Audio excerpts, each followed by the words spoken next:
Bismillahirrahmanirrahim. Innal hamdalillah nahmaduhu wa nasta'inuhu wa nastaghfiruh wa na'udzu billahi min syururi anfusina wa min sayyiati a'malina.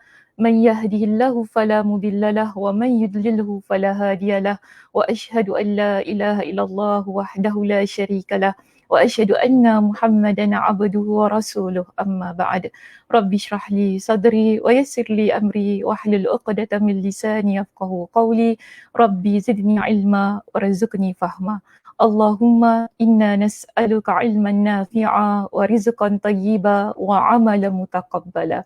Assalamualaikum warahmatullahi wabarakatuh. Apa khabar jemaah muslimah di Masjid Darul Ghufran pada hari ini? Sihat semuanya? Saya harap semuanya dalam keadaan yang sihat sejahtera hendaknya. Okay, so macam mana? Kitab dah ada, dah buka dah semua? Page berapa ya Zaza hari ni? Zaza tanya kitab, lepas tu tak beritahu page berapa. Sabarlah kan, baru nak intro. Tak sabar-sabar kita ni. Okay, hari ni insyaAllah muslimah, kita akan masuk kepada subtopik kita yang baru. Tapi bab kita masih lagi bab yang sama sebagaimana perbincangan kita pada minggu lepas. Masih ingat lagi minggu lepas kita bincangkan tentang apa? Mungkin ada muslimah di sana yang sedang mengikuti, boleh type di ruangan komen jika sekiranya ada ataupun masih ingat lagi apa yang kita bincangkan pada minggu lepas. Bab yang keberapa?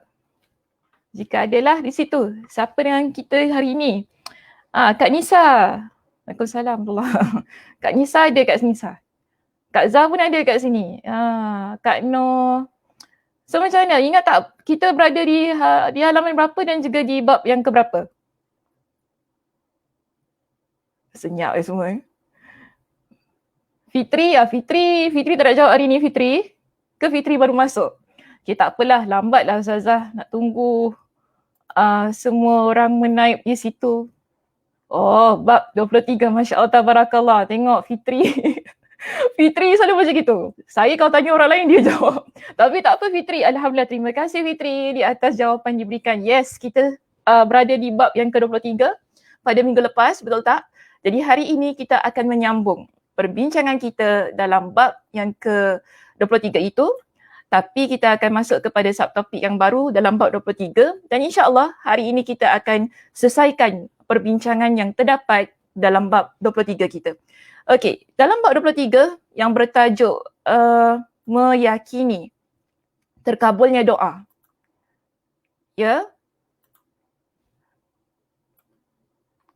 Bab 23 meyakini terkabulnya doa pada halaman 116. Sebagaimana biasa, sila bantu rakan-rakan yang lain jika sekiranya halaman berbeza daripada halaman muka halaman yang ada di kitab Ustazah. Okey, sila bantu rakan-rakan yang lain letakkan halaman yang keberapa sebab ada di kalangan kita yang cetakannya tidak sama. Okey, so boleh letakkan di bawah itu. Terima kasih Kak Ros, itu bab 23 halaman 116. Okey, baik. Ada tak yang halaman berbeza? Boleh letak di bawah sana di ruangan komen kita. Ya, mungkin ada yang sama dengan Ustazah 116 tapi ada yang lain sedikit halamannya. Okey, nanti letak ya di bawah situ. Bimbang ada yang cari-cari kan mana ni muka surat ni. Tengok halaman 116 cerita tentang lain. Okey, tak apa. Jadi hari ini kita akan masuk kepada poin kita yang B ya di situ. Cuma pada minggu lepas ada satu perenggan yang belum lagi Ustazah selesai pembacaannya. Ada sikit je. Di bawah itu pada poin kita yang A. Berkenaan dengan meyakini segala bantuan berasal dari Allah. Di perenggan yang terakhir, ya, perenggan yang terakhir Ustazah belum baca lagi. Jadi hari ini kita akan mulakan daripada perenggan tersebut sebelum kita masuk pada poin kita yang B. Okey? Baik. Pada perenggan yang terakhir dalam perbincangan kita minggu lepas, Imam Ibnul Qayyim Al-Jauziyah beliau menutup perbincangan yang ada pada poin A dalam bab 23 ini dengan menyatakan begini. Okey. Beliau berikan satu conclusion, beliau kata gini. Orang-orang yang arif ni kita panggil sebagai mereka yang kenal Allah. Mereka yang ada tauhid, makna ada keimanan kepada Allah Subhanahu Wa Taala, mengenali Allah Subhanahu Wa Taala dengan sifat-sifatnya. Kan? Kita, maaf ya kalau ayat ni macam tinggi sikit, tapi saya nak kata gini, kita yang duduk dalam kuliah ini, bagi Ustazah, kita dah kenal dah Allah tu bagaimana. Sebab apa? Dalam banyak perbincangan kita di sesi-sesi yang lepas, Ustazah ada bincangkan berkenaan dengan ma'rifatullah. Ya, kita ada bincang berkenaan dengan ma'rifatullah. Bagaimana cara untuk mengenal Allah melalui sifat-sifat Allah. Jadi, bila Imam Ibnul Qayyim kata di sini orang-orang yang arif, maknanya dia nak kaitkan dengan perbincangan yang lepas berkenaan dengan ma'rifatullah. Kemudian dia bawa kepada bab ini untuk kita sedar sebagai seorang Muslim yang mengenali Allah, yang tahu tentang Allah, ya, kita sepakat menyatakan bahawa setiap kebaikan hakikatnya ialah taufik dari Allah. Okey? Setiap kebaikan hakikatnya taufik dari Allah kepada hamba-Nya. Minggu lepas kita bincangkan bahawa setiap kebaikan yang kita miliki ia adalah nikmat yang Allah berikan kepada kita. Namun, jangan lupa muslimah, setiap kebaikan yang berupa nikmat tersebut, ia sebenarnya adalah taufik yang Allah berikan kepada kita. Taufik ni maksudnya petunjuk, pertolongan ya yang Allah berikan kepada kita untuk mengecapi nikmat kesenangan yang kita miliki. Jadi di sini ya beliau mengatakan begini, sedangkan setiap keburukan itu kerana dia menelantarkan hamba-Nya. Setiap keburukan yang kita hadapi ataupun yang kita ada, kan, minggu lepas pun kita dah tekankan, ia kadangkala kerana ada kemaksiatan yang kita lakukan. Akibatnya Allah membiarkan kita. Tapi berbeza dengan nikmat. Bila seseorang memiliki nikmat yang Allah berikan, nikmat-nikmat kebaikannya, maksud saya di sini, ia merupakan sesuatu yang Allah berikan berdasarkan taufik Allah Subhanahu Wa Taala. Sebab itu, pada poin kita yang B di dalam kitab ini, ya, Imam Ibnul Qayyim Al-Jauziyah beliau mendatangkan kepada kita dengan satu perbincangan berkenaan dengan makna taufik. Ya, sila lihat di situ. Disebutkan begini ya, orang-orang arif juga, tadi saya dah jelaskan orang arif itu bagaimana. Ya, orang-orang arif juga sepakat bahawa yang dimaksud taufik di sini, penterjemahlah kitab ini dia letak taufik tu dalam kurungan, kan? Betul tak? Dalam kurungan dia letak pemeliharaan Allah. Tapi bagi Ustazah tak berapa tepat lah ya terjemahannya, mungkin boleh diubah di sana. Petunjuk bagi saya, taufik itu ialah petunjuk. Allah berikan petunjuk, Allah berikan pertolongan. Itu kita panggil sebagai taufik. Pemeliharaan tu lebih kepada jaga, dan boleh jugalah, cuma kalau nak perkataan taufik tu nak diterjemah sebagai pemeliharaan tak berapa tepat bagi saya lah ya, bagi saya. Jadi mungkin boleh diubah sedikit atau nak tambah add-on saya dekat situ kan, add-on saya macam nak order makanan. Okey, nak tambah ke apa kan dekat situ kan, pemeliharaan atau siapa nak ubah terjemahannya boleh kita letak sebagai petunjuk dari Allah. Okey, petunjuk dari Allah. Maka kita kata begini, bila seseorang dia arif tentang Allah, maknanya dia kenal Allah, dia sepakat, kita semua sekarang ini sepakat tentang apa? Bahawa taufik itu adalah taufik daripada Allah, petunjuk daripada Allah, yang mana dia menyerahkan semua urusan. Allah serahkan semua urusan anda kepada diri anda sendiri. Okey, jadi dengan kata lain begini muslimah, bila kita nak ertikan taufik Allah menurut kepada konteks perbincangan yang ada dalam kitab kita ini ya, Ustazah tak nak pergi kepada maksud taufik yang lain-lain. Tapi Ustazah nak pergi kepada maksud taufik yang ada dalam konteks perbincangan kitab. Sebab maksud taufik ini dia boleh kita berikan kepada maksud yang lain juga. Namun kalau merujuk kepada apa yang dijelaskan oleh Imam Ibnul Qayyim Al-Jauziyah dalam kitabnya ini, beliau memberikan satu maksud yang begini. Menurut beliau, taufik Allah ialah Allah tidak menyerahkan semua urusan kepada diri kita. Bermakna dalam setiap urusan kita untuk mereka yang Allah Subhanahu Wa Taala berikan kepada mereka dengan taufik, di situ ada bantuan Allah pada setiap langkah kita. Okey? Pada setiap langkah kita, pada setiap apa yang kita lakukan, ada taufik daripada Allah, ada bantuan daripada Allah. Ini juga kita panggil ia sebagai nikmat, kebaikan yang Allah berikan kepada kita. Okey? Baik, seterusnya kita lihat di situ dalam kitab kita ya. Adapun penelantaran, iaitu bila Allah membiarkan kita ini, ia adalah sesuatu yang Allah tetapkan pada diri seorang hamba itu untuk dia uruskan diri dia sendiri. Jadi kita sebagai hamba Allah ya muslimah, kita tidak mahu kita yang uruskan setiap urusan kita sendiri. Kita ingin Allah Subhanahu Wa Taala bantu kita untuk setiap urusan yang kita laksanakan. Maknanya ada permohonan yang kita minta kepada Allah agar Allah Subhanahu Wa Taala berikan pertolongan, agar Allah Subhanahu Wa Taala berikan kepada kita dengan bantuan. Jadi di sini muslimah, apabila Allah membiarkan seseorang menguruskan setiap urusan hidupnya sendiri, bermakna banyak urusan kita yang kita lakukan, ia kemungkinan besar berlandaskan kepada nafsu syahwat kita. Kita ikut apa yang kita rasa itu betul pada rasa kita. Pada apa yang kita rasa fikir itu betul. Tidak berlandaskan kepada syariat. Iaitu tidak berlandaskan kepada apa yang Allah kata ini betul, apa yang dalam agama kata ini betul. Jadi ini bahaya. Bila Allah biarkan seseorang dia menguruskan setiap urusannya sendiri. Sebab itu penting.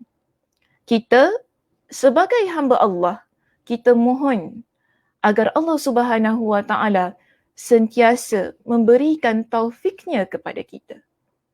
Jadi begini muslimah, bila kita memahami tentang perkara itu tadi ya, bahawa kebaikan yang ada pada diri kita ialah antaranya kerana Allah Subhanahu Wa Taala memberikan taufiknya, iaitu pertolongannya untuk kita laksanakan kebaikan itu. Cuba lihat pada muka surat yang berikutnya. Apa kata Imam Ibnul Qayyim Al-Jauziyah di sini? Dia kata, jadi selama pangkal ni maksudnya asal, ya. Selama asal kebaikan itu ataupun segala kebaikan itu adalah taufik. Bermakna di sini, ia berada di tangan Allah. Ya, ia berada di tangan Allah, bukan di tangan hamba. Taufik, iaitu bantuan, petunjuk yang berupa bantuan tu tadi kan, daripada Allah Subhanahu Wa Taala. Ia bukan milik kita. Biasa dengar kan, kita kata, oh hidayah itu bukan milik kita, hidayah itu milik Allah. Jadi taufik ni antaranya ialah hidayah itulah kan. Okay, termasuk dalam perbahasan hidayah.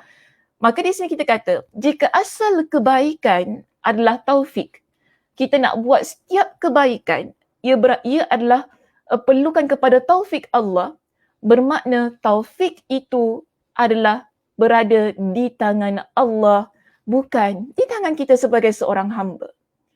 Kita sebagai hamba muslimah, kita tidak berkuasa untuk untuk melakukan kebaikan-kebaikan tanpa taufik Allah. Sebab itu, begini, kita selalu nampak kan, ada orang, dia dah memang nampak ada contoh kebaikan di hadapan mata dia. Betul tak? Kita jangan tengok orang lain lah muslimah. Kita tengok diri kita sendiri. Kadang-kadang ada banyak perkara-perkara baik yang telah Allah Subhanahu Wa Taala tunjukkan di hadapan mata kita. Tapi, adakah kita nak buat? Ini persoalannya, bukan kenyataan. Ini persoalan saya berikan di sini. Adakah kita nak buat? Kadang-kadang pun kita pelik ada orang, dia tu gini dia tu nampak banyak benda baik depan dia. Tapi kenapa dia tak buat benda baik? Kita terfikirkan tentang soalan itu. Saya nak kata gini, dalam hidup kita ada taufik dan hidayah. Selalu kita katakan, mudah-mudahan Allah berikan taufik dan hidayah. Betul tak? Taufik dan hidayah. Ini bukan nama orang ya. Taufik tak semestinya jumpa dengan hidayah. Okay. So, tapi kalau memang jodohnya taufik dan hidayah tu, Masya Allah, tabarakallah lah. Cantik rumah tangganya tu. Mudah-mudahan. So, kita lihat begini. Hidayah, dia umum. Semua orang boleh dapat hidayah. Ya, semua orang boleh dapat hidayah. Dia datang secara umum. Maknanya, semua orang dia boleh nampak petunjuk kebaikan di hadapan mata dia. Kita nampak orang ada banyak duit, tapi kenapa? Dululah sekarang tak boleh ni. Kenapa dia tak pergi umrah? Contoh. Kita nampak dia ada banyak duit, tapi kenapa dia tak bersedekah? Okay? Kita nampak dia ada kesihatan, tapi kenapa dia tidak beramal ibadah? Sedangkan dia nampak ada orang pergi umrah, ada orang bersedekah, ada orang buat perkara-perkara kebaikan. Ini kita panggil sebagai hidayah yang umum. Petunjuk yang umum. Tetapi kalau kita nak kata berkenaan dengan taufik, taufik ini dia adalah khusus daripada Allah. Yang Allah berikan kepada hambanya yang dia kehendaki. Dia bukan milik kita kalau berkenaan dengan taufik ini. Ya, sebab itu ada di kalangan para ulama ketika mereka menjelaskan berkenaan dengan hidayah, taufik dimasukkan dalam satu istilah hidayah taufik. Ya, hidayah taufik. Jadi, kalau berkenaan dengan hidayah taufik ini, dia adalah atas bantuan Allah Subhanahu Wa Taala. Jadi muslimah, fikir begini, kenapa Allah Subhanahu Wa Taala berikan kepada kita dengan kekuatan untuk duduk di hadapan skrin TV ke smartphone pada hari ini untuk mengikuti kuliah kita, kan? Tak semua orang boleh duduk ni muslimah, duduk dengan saya bebel ni. Duduk dengan saya bebel ni daripada 1 jam, mungkin 1 jam setengah saya berbual ni. Tak semua orang boleh duduk. Tak semua orang ada inisiatif, tak semua orang ada kekuatan untuk melakukan hal itu. Bersyukurlah. Kerana apa? Kerana ada taufiknya. Ramai orang tahu saya ada kuliah. Ya, ramai orang tahu. Kita dah hebahkan, masjid juga dah hebahkan, hari ini kuliah Ustazah Sakinah, hari ini mana-mana kuliah pun. Kita hebahkan, maknanya ada petunjuknya di situ, betul tak? Ada kuliah sana, ada kuliah sini, ada kuliah itu, ada banyak kuliah. Kelas ngaji, mana-mana ada. Cuma, nak ikuti tersebut tadi kan, ia memerlukan kepada taufik. Justru bersyukurlah kerana anda terpilih untuk duduk di mana-mana kuliah yang diadakan. Bersyukur. Sebab Allah berikan taufik, Allah berikan bantuan, Allah berikan petunjuk untuk kita duduk dengar kuliah. Ada orang tidak. Dia tahu, Ustazah Sakinah kuliah harinya. Ya, malah aku. Ada orang begitu. Tapi petunjuknya dah ada. Ada. Betul tak? Ada. Cuma dia tidak mahu. Namun, walaupun kita kata begini Muslimah, taufik itu milik Allah. Tapi, ya jangan lupa, kita tak boleh kata, yalah taufik tu milik Allah, nak buat macam mana? Allah tak bagi aku taufik, sebab tu aku tak duduk kelas dia. Bukan gitu sebenarnya. Taufik ini, ia perlu diminta. Ya, ia perlu diminta. Apa maksudnya? Ia perlu diminta. Cuba lihat pada teks kita yang berikutnya. Ya, di situ. Imam Ibn Al-Qayyim kata gini, bila kita sedar, taufik itu tadi, dia adalah milik Allah. Ia berada di atas tangan Allah.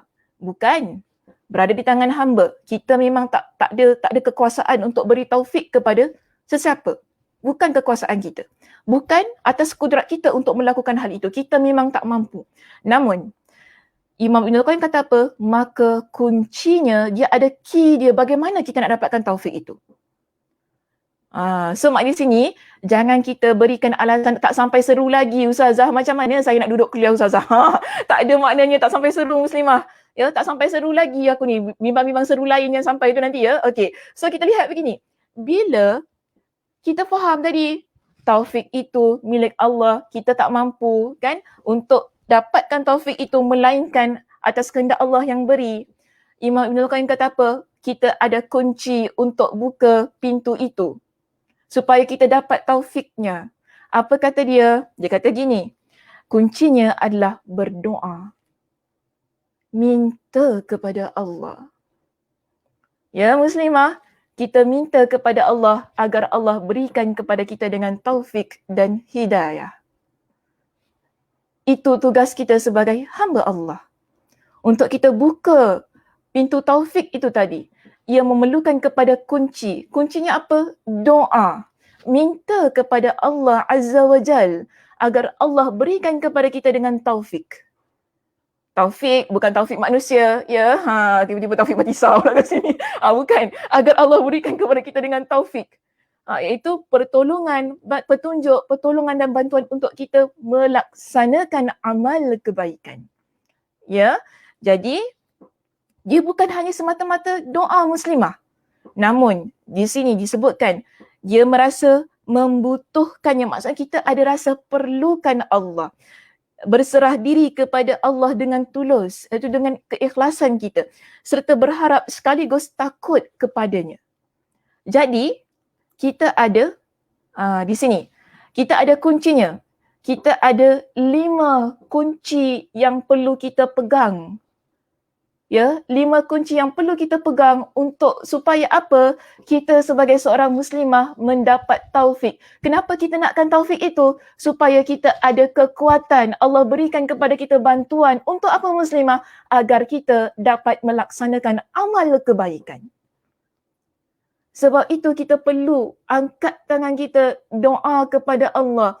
Yang mana doa itu sendiri menunjukkan bahawa kita sebagai seorang Muslimah ada rasa perlukan Allah. Ya, ada rasa perlukan Allah. Bila kita berdoa kepada Allah ni Muslimah, bermakna kita menyerahkan diri kita kepada Allah. Kita tunjukkan kepada Allah, kita amat berharap pada Allah. Dan kita buktikan kepada Allah bahawa kita adalah seorang Muslimah yang takut kepada Allah. Ini pentingnya kita angkat tangan, doa kepada Allah, minta kepada Allah agar Allah Subhanahu wa taala berikan kepada kita dengan taufik itu tadi. Kuncinya ada di sini. Tapi kalau kita tak nak, terserah. Ya, terserah kita. Allah rugi tak? Tak. Allah tak rugi apa-apa. Yang rugi berbalik pada siapa? Kita. Sebab apa? Kita tak nak minta.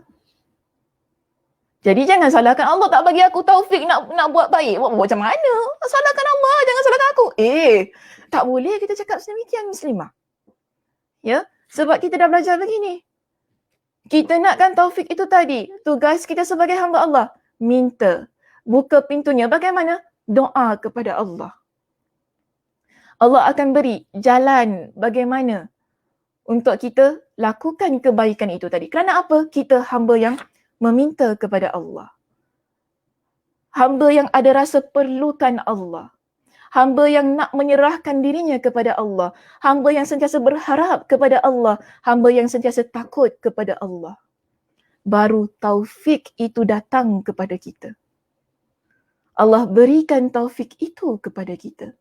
Masuk dalam hati kita yang menyebabkan kita ada kekuatan untuk melaksanakan amal kebaikan, amal ibadah, ikhlas kerana Allah. Baru tenang hati kita ni muslimah. Ya, baru tenang hati kita ni. Jangan lupa muslimah, kisah yang berlaku kepada Nabi Yunus alaihi salam. Kenapa Allah Subhanahu wa taala keluarkan baginda daripada kesusahan? Antara sebabnya dia berdoa kepada Allah. Betul tak? Antara sebabnya dia berdoa kepada Allah. Doa Nabi Yunus yang Allah Subhanahu wa taala ceritakan dalam surah Al-Anbiya pada ayat yang ke-87 hingga 88. Allah ceritakan kepada kita di dalam ayat ini tentang kenapa ataupun bagaimana, apa sebabnya kami selamatkan dia daripada kesusahan yang menyelubunginya. Dan kenapa Allah selamatkan orang-orang yang beriman. Antara sebabnya doa yang dia panjatkan kepada Allah. Dalam ayat ini muslimah, cuba lihat apa yang Allah ceritakan. وَذَنُّونِ إِذْ ذَهَبَ مُغَاضِبًا فَظَنَّ أَنْ لَنْ نَقْدِرَ عَلَيْهِ فَنَادَى فِي الظُّلُمَاتِ. Apa yang berlaku kepada Nabi Yunus?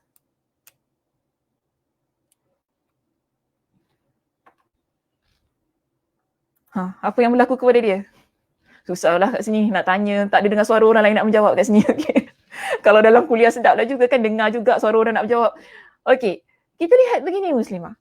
Nabi Yunus alaihi salam, Allah Subhanahu wa taala menghantar beliau kepada satu kaum, ya, kepada satu kaum yang tidak beribadah kepada Allah. Maknanya Allah hantarkan dia untuk berdakwah kepada satu kaum. Kalau kita rujuk kepada kitab tafsir, ya, di sini Ustazah merujuk kepada kitab tafsir Ibn Kathir. Jadi kalau sesiapa ada kitab tafsir Ibn Kathir, tak kiralah terjemahan dalam bahasa Inggeris ke, bahasa Indonesia, bahasa Melayu ke, jika ada kan, boleh buka, rujuk, baca dengan lebih lanjut bagaimana Allah Subhanahu wa taala ceritakan berkenaan dengan Nabi Yunus ini, yang seterusnya disyarahkan oleh Imam Ibn Kathir rahimahullah berkenaan peristiwa yang berlaku kepada Nabi Yunus sehingga beliau berdoa kepada Allah dengan doa yang terkandung di dalam surah Al-Anbiya pada ayat yang ke-87 hingga 88.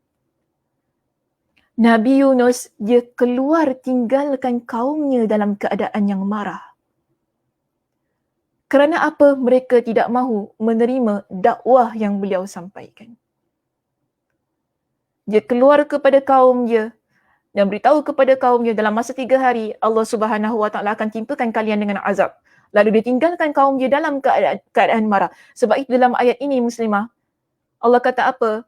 وَذَنُّونِ إِذْ ذَهَبَ مُغَاضِبًا. Okey, mughadiban. Dalam keadaan yang marah. Iaitu, dan disebutkan ada, kalau dilihat ya pada terjemahannya di sini, dan disebutkanlah peristiwa Zunnun ketika dia pergi meninggalkan kaumnya dalam keadaan marah. Allan naqdira alaihi fanada fi zulumat, yang menyebabkan dia menyangka bahawa kami tidak akan mengenakan kesusahan kepada dia ataupun ujian. Jadi Nabi Yunus keluar dalam keadaan marah itu tadi, meninggalkan kaumnya. Dia tak sangka Allah Subhanahu wa taala akan menguji dia. Ya, kisah itu, kisah berkenaan dengan ujian tersebut, yang mana Nabi Yunus alaihi salam, beliau menaiki satu kapal bersama dengan beberapa kaum yang lain. Akhirnya kapal itu ingin tenggelam, lalu ada berlaku undian siapa yang seharusnya terjun daripada kapal tersebut. Boleh rujuk muslimah dalam surah As-Saffat pada ayat 139 hingga 148. Mungkin ada teman-teman yang boleh letak di ruangan komen Okey, surah As-Saffat ayat 139 hingga 148 untuk mengetahui kisah yang lebih lanjut, sebab Ustazah takkanlah nak ceritakan dengan lebih detail ya berkenaan dengan itu. Nanti masa kita jadi 2 jam. Okey, so kita ringkaskan, sesiapa yang nak rujuk lebih lanjut berkenaan dengan kisah bagaimana Nabi Yunus alaihi salam terjun daripada kapal itu masuk ke dalam laut, rujuk surah As-Saffat ayat 139 hingga 148.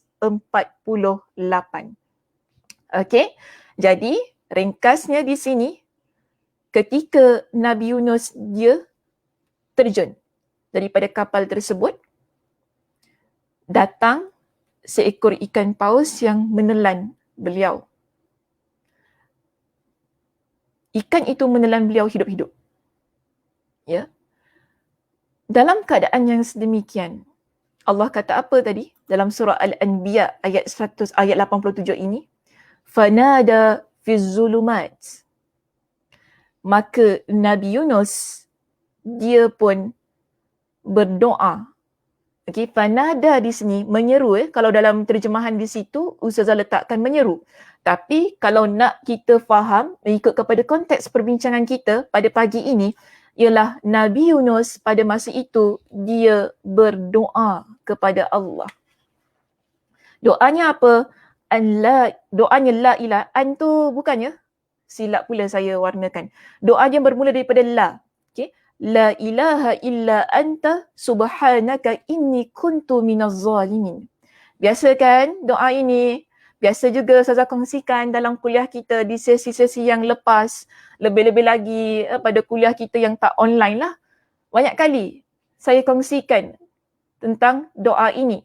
Mana-mana kuliah saya pun lah ya. Bila kita ceritakan berkenaan dengan doa Nabi Yunus, kita akan, tak ada doa lain lah yang muslimah. Doanya adalah doa ini. Iaitu la ilaha illa anta subhanaka inni kuntu minaz zalimin. Ya, sesungguhnya tiada Tuhan yang dapat menolong melainkan Engkau ya Allah. Maha suci Engkau daripada melakukan aniaya, tolonglah daku. Sesungguhnya aku adalah dari orang-orang yang menganiaya diri sendiri, iaitu menzalimi diri sendiri. Fanada fiz zulumat. Doa ini dibaca dalam keadaan yang gelap gelita. Dalam kitab tafsir Ibn Kathir menjelaskan bahawa gelap gelita itu ada 3 kegelapan yang dimaksudkan di dalam ayat ini. Satu ialah kegelapan yang berada dalam perut ikan itu. Ya, bila Nabi Yunus masuk dalam perut ikan itu, of course lah, kita tak bawa torchlight ya, okey? Tak ada lampu pun dekat situ. Jadi gelap. Maka maksud az-zulumat di dalam ayat ialah pertama, kegelapan perut ikan. Kedua, kegelapan laut. Ketiga, kegelapan malam. So itu dimaksudkan dengan az-zulumat di dalam ayat ini. Jika kita rujuk kepada perbincangan ataupun pentafsiran yang terdapat dalam kitab tafsir tersebut, iaitu kitab tafsir Imam Ibn Kathir, diceritakan bahawa Nabi Yunus pada masa itu dia ingatkan dia dah mati dah. Dia ingatkan dia dah mati dalam perut ikan tu. Tapi dia rasa diri dia boleh bergerak. Dan pada masa itu, dia mendengar suara tasbih kehidupan-kehidupan di dalam laut. Ya, dia mendengar suara tasbih kehidupan-kehidupan dalam laut, itulah yang menyebabkan dia bangkit. Lalu dia bersujud kepada Allah. Dan dia antara ungkapan kata yang diucapkan oleh Nabi Yunus pada masa itulah, dia kata kepada Allah, ya Allah, aku bersujud di satu tempat yang mana tidak ada manusia lain berpeluang untuk sujud di tempat itu. Betul tak? Ada ke antara kita pernah dengar ke cerita orang sujud dalam perut ikan? Tak ada. Nabi Yunus sahaja yang Allah berikan keizinan untuk melakukan hal itu. Tidak ada manusia lain muslimah. Nabi Yunus sahaja yang Allah berikan keizinan itu, yang Allah takdirkan untuk sujud di dalam perut ikan paus tersebut. Ada kita dengar lepas ni? Tak ada. Memang tak ada pun cerita. Memang tak selamat lah kalau orang masuk dalam perut tu kan? Tak ada.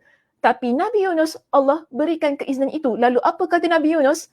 Dia kata, ya Allah, aku sujud di satu tempat yang mana tidak ada manusia lain berpeluang untuk sujud, maka bantulah aku.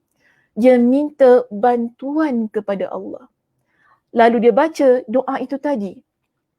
Ya, la ilaha illa anta subhanaka inni kuntu minaz zalimin. Allah kata apa dalam ayat ini? Fastajabna lahu wa najjaynahu minal gham wa kadzalika nunjil mu'minin. Maka kami kabulkan permohonan doanya dan kami selamatkan dia dari kesusahan yang menyelubunginya. Dan sebagaimana kami menyelamatkannya, kami akan selamatkan orang-orang yang beriman ketika mereka merayu kepada kami. Ini janji Allah. Kita ni muslimah, bila kita susah, jangan lupa angkat tangan untuk berdoa kepada Allah. Ya, sebab itu janji Allah. Allah kata apa? Kami selamatkan dia sebagaimana kami selamatkan orang yang beriman ketika mereka merayu kepada kami ataupun ketika mereka menyeru kepada kami, iaitu bila kita angkat tangan kita doa kepada Allah, minta kepada Allah dengan pertolongan, iaitu taufik itu tadi. Allah akan beri. Sebab itu muslimah, di dalam hadis Nabi SAW, Nabi kata apa? Doa yang Nabi Yunus baca itu tadi, sesiapa yang baca bila di dalam keadaan yang susah, Allah Subhanahu wa taala akan kabulkan permintaan dia. Di dalam hadis yang diriwayatkan oleh Imam At-Tirmizi dengan sanad yang sahih, Nabi SAW bersabda, da'watu Zinnun idh da'a wa huwa fi batnil hut. La ilaha illa anta subhanaka inni kuntu minaz zalimin. فإنه لم يدع بها رجل مسلم في شيء قط إلا استجاب الله له. Rasulullah SAW bersabda, doa Zunnun iaitu Nabi Yunus ketika dia berdoa dalam perut ikan paus adalah La ilaha illa ant subhanaka inni kuntu minaz zalimin. Nabi kata, sesungguhnya tidaklah seseorang Muslim bila dia berdoa dengan doa ini dalam satu urusan pun, melainkan Allah mengabulkan doa itu. Allah kabulkan doa ini bila kita minta kepada Allah. Sebab itu tadi, kalau saya nak relatekan kembali dalam perbincangan kita pada hari ini, Imam Ibn Al-Qayyim Al-Jawziyah kata apa? Key kita, kunci kita untuk mendapatkan pertolongan Allah itu apa tadi? Doa. Sebab itu juga tajuk kita pada bab yang ke-23, apa tajuknya? Meyakini terkabulnya doa. Ya, meyakini terkabulnya doa. Kita ni muslimah, bila kita tak yakin dengan doa kita, Allah Subhanahu wa taala akan kabulkan doa kita? Tidak. Sebab itu, kita lihat bagaimana Nabi Yunus alaihi salam ketika dia dalam keadaan yang susah itu, dia doa kepada Allah dengan doa tadi dalam keadaan yang dia yakin Allah Subhanahu wa taala akan bantu dia. Dia yakin kepada Allah Subhanahu wa taala. Allah Subhanahu wa taala Maha mendengar. Allah Subhanahu wa taala Maha mengetahui keadaan diri dia. Keyakinan-keyakinan itu tidak luntur dalam diri dia sepanjang dia berdoa kepada Allah. Ya. Dan apa yang dibimbangi di sini, kalau kita lihat ya, saya nak berbalik muslimah kepada teks kita dalam kitab, iaitu disebutkan begini, apabila Allah telah memberikan kunci ini, iaitu kunci doa tadi kan, kunci yang berkenaan dengan 5 perkara yang tadi saya sebutkan, bukan saya sebutkanlah, dalam kitab kita yang mengatakan bahawa doa, bila kita berdoa kepada Allah dengan rasa perlukan Allah, kita menyerahkan diri kepada Allah, berharap pada Allah, takut kepada Allah, kita minta kepada Allah tentang semua ini, okay, yang bermula daripada doa itu tadi, maka Allah berikan kepada kita. Bila Allah Subhanahu wa taala berikan kepada kita, kan, Bila Allah Subhanahu Wa Taala berikan kepada kita kunci itu kan, sebagaimana disebutkan oleh Imam Ibnul Qayyim dalam kitab ini, dia kata apabila Allah telah memberikan kunci ini kepada hamba-Nya, bererti dia ingin membuka baginya pintu rahmat-Nya. Sebaliknya, jika Allah tidak memberikan kunci ini, maka pintu kebaikan selalu terkunci baginya. Sebab itu muslimah, kenapa kita ada kekuatan untuk melakukan kebaikan? Kerana Allah berikan kepada kita kekuatan itu. Allah berikan kepada kita dengan kuncinya untuk kita melaksanakan kebaikan atas dasar taufik yang Allah berikan kepada kita. Dalam hal ini, di situ ya, pada perenggan kita yang terakhir, dalam subtopik kita yang B ini, Amirul Mukminin Umar bin Al-Khattab, beliau pernah mengutarakan ataupun meluahkan satu perkara ini. Apa yang dia luahkan? Dia kata gini, aku tidak diresahkan oleh terkabulnya doa ataupun tidak. Amirul Mukminin Umar bin Al-Khattab di sini dia kata, apa yang dia risau sekarang ini bukan tentang Allah kabulkan doa ataupun tidak, bukan itu. Tapi dia kata, yang aku resahkan, yang aku khawatirkan, yang aku risaukan ialah oleh keinginan berdoa itu sendiri. Aku ni ada keinginan nak doa ataupun tidak. Itu yang dia risaukan. Sekarang ni muslimah, kita jangan risau sama ada kita ni doa kita Allah kabulkan ataupun tidak. Sekarang ni kita nak doa ataupun tidak. Itu isunya sekarang. Kita nak angkat tangan kita doa ataupun tidak. Sebab apa? Umar bin Al-Khattab di dalam keresahannya ini dia kata begini, sebab jika aku diilhami, iaitu jika Allah berikan kepada aku dengan taufik untuk angkat tangan berdoa kepada Allah, maka terkabulnya selalu menyertai. Bila kita doa kepada Allah, potensi untuk dikabulkan doanya itu ada bukan? Banyak kali dah Ustazah bincangkan tentang hal itu. Saya tak akan masukkanlah berkenaan dengan pengabulan doa itu di sini. Sebab dah banyak kali dah saya explain. Setiap kali kita doa, di situ potensinya untuk dikabulkan adalah besar. Sekarang isunya, kita nak angkat tangan minta kepada Allah ataupun tidak. Kalau kita dah angkat tangan kita, minta kepada Allah, ya, di situ pasti pengabulannya ada. Sebab itu, antara perkara yang perlu kita minta kepada Allah, ya, antara perkara yang perlu kita minta kepada Allah ni muslimah, ialah supaya Allah berikan kepada kita dengan petunjuk. Allah berikan kepada kita dengan kekuatan untuk kita berada di atas jalan kebenaran. Untuk kita berada pada satu keadaan yang sentiasa Allah berikan kepada kita dengan petunjuknya. Nabi SAW mengajarkan doa ini kepada Ali radhiyallahu an. Nabi kata kepada Ali, baca doa ini. Allahumma hdini wa saddidni. Allahumma inni as'alukal huda wassadad. Nabi perintahkan kepada Ali radhiyallahu an agar baca doa ini. Minta kepada Allah. Supaya apa? Berikanlah petunjuk kepada aku dan luruskanlah diri aku ini. Sebab itu tadi kuncinya sekali lagi apa muslimah? Kita kena minta kepada Allah.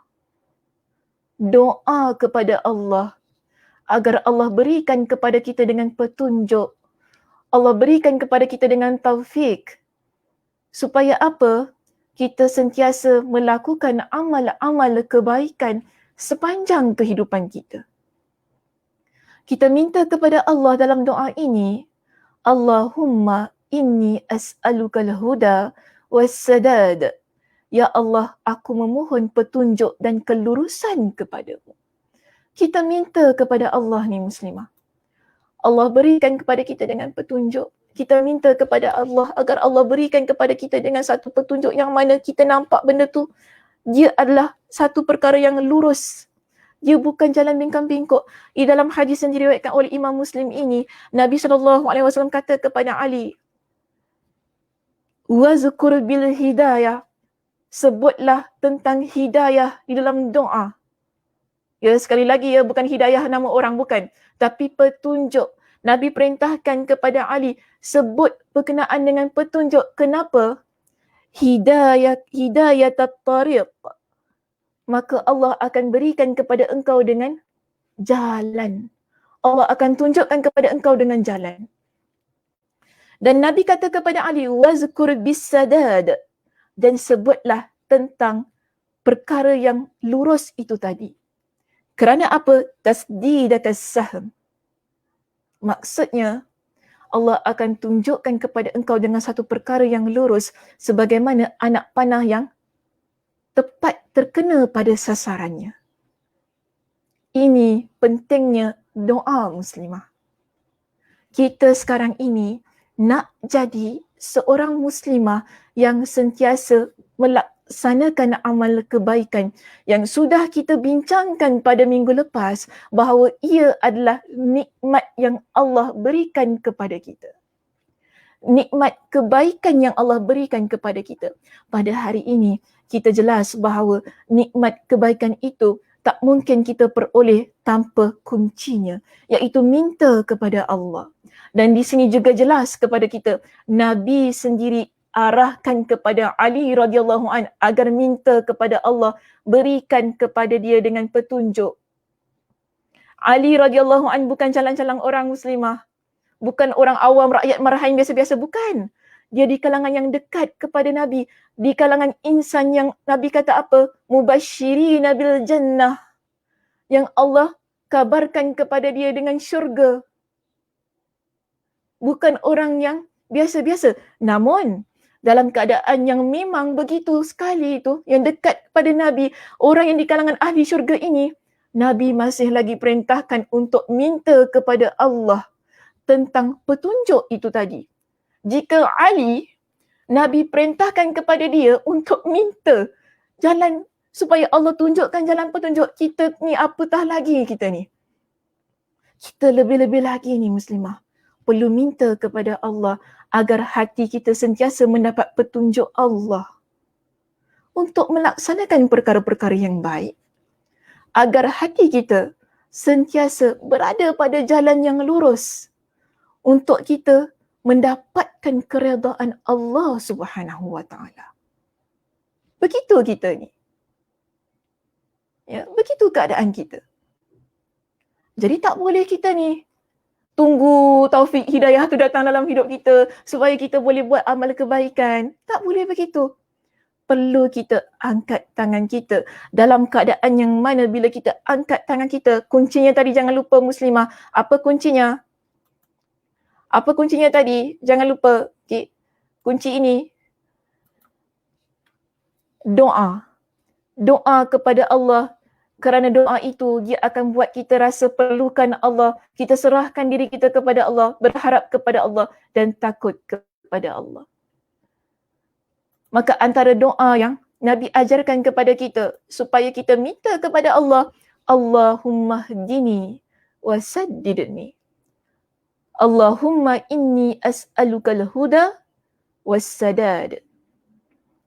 Minta kepada Allah dengan penuh keyakinan. Sekali lagi tadi saya katakan, setiap doa yang kita panjatkan kepada Allah, kalau kita tak yakin, Allah tak kabulkan doa itu. Ya, Allah tak kabulkan doa itu. Allah kabulkan doa yang mana ia adalah doa yang kita panjatkan kepada Allah apabila ada keyakinan. Sebab itu di dalam hadis ini Nabi SAW bersabda, apa kata Nabi? Ud'ullaha wa antum muqinuna bil ijabah. Berdoalah kepada Allah dalam keadaan yang engkau yakin Allah Subhanahu wa taala akan kabulkan doa engkau. Wa'lamu anna Allah la yastajibu du'aan min qalbin ghafilin lah. ketahuilah bahawa Allah tidak mengabulkan doa dari hati yang lalai. Allah tak kabulkan doa yang mana kita 50-50 je. Entahlah doa je lah, aku pun tak tahu Allah kabulkan ke tidak. Ya doalah Allahumma hdini wasaddidni, entah Allah nak kabul-kabul lah, tak kabulkan tak kabul. Kita macam tu muslimah. Tapi boleh ke sedemikian? Tak boleh. Bila kita angkat tangan kita, doa kepada Allah dengan penuh keyakinan sebagaimana Nabi Yunus alaihi salam. Ada ke Nabi Yunus ketika dia doa dalam perut ikan tu tadi, dia kata dia doa dalam keadaan yang tak yakin kepada Allah? Dia yakin kepada Allah. Sebab itu Allah kata apa? Fastajabna wa najjayna. Kami selamatkan dia, kami kabulkan doa dia, kami selamatkan dia. Kerana keyakinan dia ketika dia menyeru kepada Allah. Jadi sekarang, kita nak taufik dan hidayah itu tadi. Betul tak? Kita nak supaya diri kita sentiasa melakukan amal kebaikan, amal soleh. Minta kepada Allah. Saya pun dah kongsikan dengan doa pada minggu lepas. Berkenaan dengan Allahumma a'inni ala zikrika wa syukrika wa husni ibadatik. Betul tak? Kita minta Allah bantu kita ni muslimah. Supaya apa? Jadi hamba Allah yang bersyukur kepada Allah. Jadi hamba Allah yang beribadat, yang Allahumma a'inni ala zikri, jadi hamba Allah yang berzikir kepada Allah. Jadi hamba Allah yang bersyukur kepada Allah. Dan jadi hamba Allah yang sentiasa melakukan amal kebaikan dengan baik. Kita minta bukan kepada Allah, bahkan dalam doa itu jelas. Kita minta apa? Kita minta bantuan Allah. Supaya kita menjadi muslimah yang sentiasa berada dalam keadaan yang baik. Yang sentiasa ingin melaksanakan amal kebaikan sepanjang kehidupan kita. Tapi kuncinya jangan lupa. Apa dia tadi? Doa kepada Allah. Okey muslimah, itu saja perbincangan kita untuk hari ini. Selesai, saya dah kupas tadi keseluruhan bab kita yang ke-23. Betul, saya tak baca sampai habis tadi. Ya, tapi dah kita kupaskan, dah saya masukkanlah tadi semua perbincangannya dalam hadis-hadis yang telah saya kongsikan itu tadi. Ya, mudah-mudahan bermanfaat kita perbincangan pada hari ini. Okey, jika sekiranya ada soalan yang ingin diajukan, dipersilakan. Saya boleh ambil satu ataupun dua soalan. Saya berikan peluang, ya, jika ada. Dipersilakan.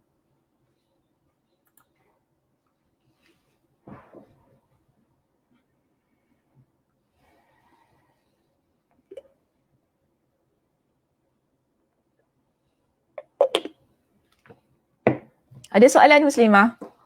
Oh, Masya Allah, tabarakallah, panjangnya Nur soalannya. Saya belum baca lagi, saya tengok. Sekejap ya.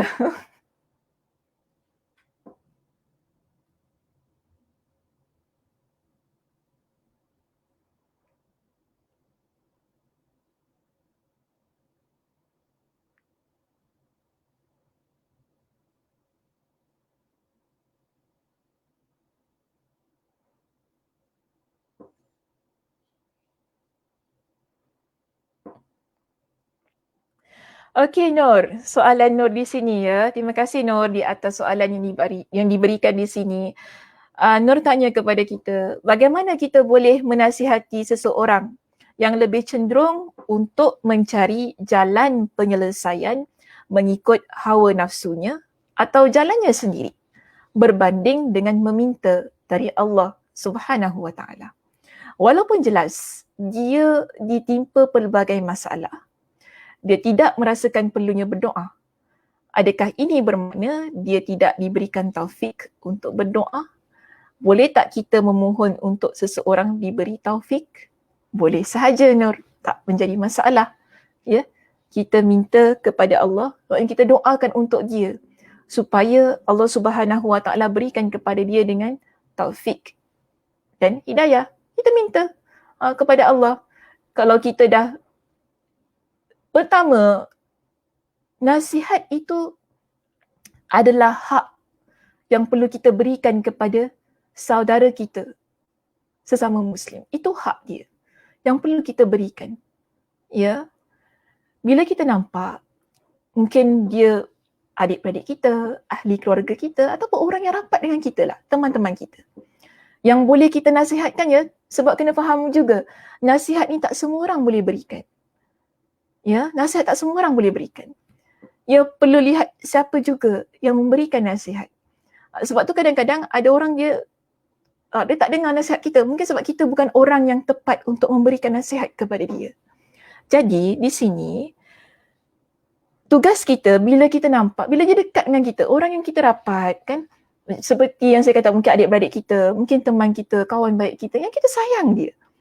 Dan kita nampak dia ni tak nak doa, tapi asyik menyelesaikan masalah ikut kepada jalan dia yang dia rasakan itu adalah betul. Ya, dia rasakan itu betul.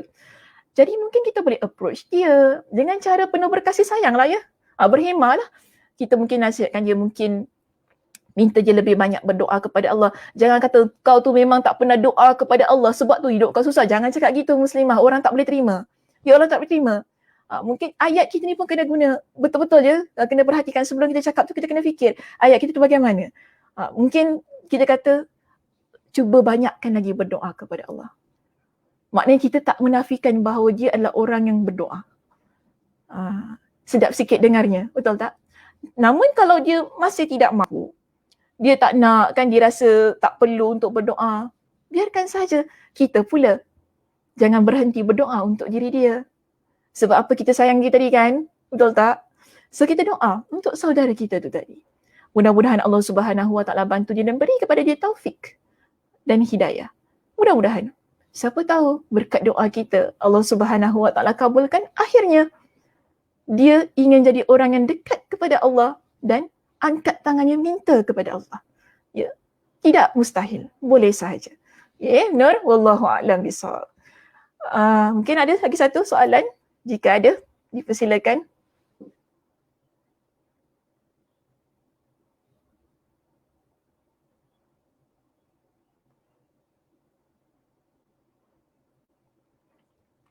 Okey, kita ada soalan daripada Puan Razia di sini. Terima kasih Puan Razia. Assalamualaikum Ustazah. Waalaikumsalam warahmatullahi. Berkenaan dengan solat taubat, perlukah dilakukan setiap malam, diistiqamahkan sebelum tidur? Dan bolehkah Ustazah huraikan apakah kita cuma melakukan bila diuji saja? Tolong jelaskan. Terima kasih Ustazah, sama-sama. Ataupun nak kata kasih diterima, boleh saja. Baik, Puan Razia, begini ya. Berkenaan dengan solat taubat itu tadi, kita tidak ada waktu yang Nabi SAW tetapkan untuk melaksanakan solat taubat itu. Ya. Yang ada hadisnya, Nabi kata gini, mana-mana di kalangan hamba Allah, saya ambil mafhumnya, saya tak berapa ingat matanya yang jelas, tapi mafhumnya, hadisnya sahih. Nabi kata, mana-mana di kalangan hamba Allah yang mereka ada melakukan dosa, kemudian dia berwuduk sebagaimana dia hendak solat fardu, lalu dia solat 2 rakaat. Okey, Nabi ada sebutkan begitu untuk orang yang melakukan dosa. Dia bangkit lalu dia solat 2 rakaat. Dalam hadis itu, Nabi tak sebutkan berkenaan dengan waktu yang spesifik. Ya, waktu yang tertentu untuk kita melaksanakan solat sunat taubat. Jadi, kalau kita nak buat pada bila-bila masa, cuma jangan sampai ia menyusahkan diri kita. Ya, jangan sampai ia menyusahkan diri kita. Sampai kita nak buat setiap malam. Sampai kita rasa kita kena wajibkan diri kita buat sebelum tidur. Jangan begitu. Ya, jangan begitu. Bimbang begini, saya bimbang begini sebab apa? Bimbang ada satu yang tak lepas lagi. Maksudnya, kita faham, saya faham. Ada orang yang ada melakukan kemaksiatan ataupun dosa, dia rasa diri dia kotor, dia rasa diri dia perlu hari-hari bertaubat kepada Allah. Betul, kita perlu hari-hari bertaubat kepada Allah. Tapi jangan sampai dosa-dosa itu menghantui diri kita, sehingga kita tak mampu untuk melakukan amalan-amalan yang lain. Ya, bila seseorang dia berdosa ataupun dia ada lakukan dosa, bukan hanya solat sunat taubat saja yang boleh dia lakukan. Kita ada solat sunat tahajud. Kita ada solat sunat witir. Betul tak? Kita ada banyak solat sunat yang lain. Maknanya kita ada amal soleh yang lain. Membaca Al-Quran contohnya yang boleh kita lakukan. Di samping solat taubat itu tadi. Saja begitu. Boleh kita nak buat solat sunat taubat, dipersilakan. Namun, tak semestinya kita perlu buat setiap hari. Mungkin kita boleh gantikan kan dengan solat sunat tahajud contohnya. Kita gantikan dengan membaca Al-Quran. Kita gantikan dengan amalan-amalan soleh yang lain lah. Boleh sahaja. Bukan semestinya kena buat solat sunat taubat tu setiap hari. Tapi kalau kita nak buat, dipersilakan boleh. Cuma jangan maksud saya jangan sampai takut sangat Allah tak ampuni kita, kita buat hari-hari kenapa. Ini kisah yang saya nak panggil, ia sebagai satu perkara yang menghantui diri kita. Dan kita tak lepaskan dia daripada diri tu. Kan? Sebab tu kita buat solat sunat taubat tu setiap hari. Dia bukan begitu. Jadi bila kita dah bertaubat kepada Allah, kita dah buat solat sunat taubat tadi kan, ikuti ia dengan amal soleh yang lain. Ya, ikuti ia dengan amal soleh yang lain. Okey, wallahu a'lam bishawab. Saya rasa itu sahaja untuk perbincangan kita hari ini. Boleh ya? Okey. InsyaAllah kita jumpa pada minggu hadapan. Mudah-mudahan Allah Subhanahu Wa Taala berikan kepada kita dengan kesihatan dan kelapangan masa untuk terus-terusan mengikuti kuliah kita di Masjid Darul Ghufran. Tidak kira apalah kuliahnya ya. Kuliah Ustaz Jamaluddin ke, kuliah Ustaz Nafis ke, kan? Ikuti. Mudah-mudahan Allah Subhanahu Wa Taala berikan kepada kita dengan taufik itu tadi untuk terus-terusan menjadi hamba Allah yang kuat dan istiqamah di atas jalan kebaikan. Okey muslimah, itu sahaja untuk pengajian kita pada hari ini. Saya tutup dengan tasbih kafarah. Subhanakallahumma wa bihamdika asyhadu an la ilaha illa anta astaghfiruka wa atubu ilaik. Assalamualaikum warahmatullahi wabarakatuh.